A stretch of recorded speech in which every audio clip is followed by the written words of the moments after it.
I almost walked out on my family forever. But one moment changed everything. When my wife and I had our first child, I thought I was ready. But nothing prepared me for the exhaustion, the late nights, and the constant pressure to provide. I worked long hours, barely slept, and over time, I felt like a stranger in my own home. My wife and I barely talked anymore, and every cry from my son made me feel like I was failing. One night, after a brutal shift, I sat alone in my car, gripping the steering wheel. I'd saved some money, just enough to disappear. Maybe they'd be better off without me.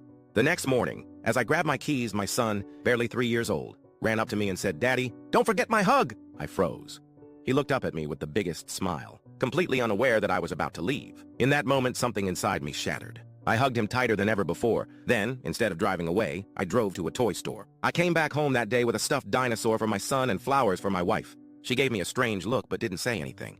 From that moment on, I made a promise. I was going to fight for my family instead of running from them. Years later, I can't imagine life any other way. Walking out would have been the biggest mistake of my life.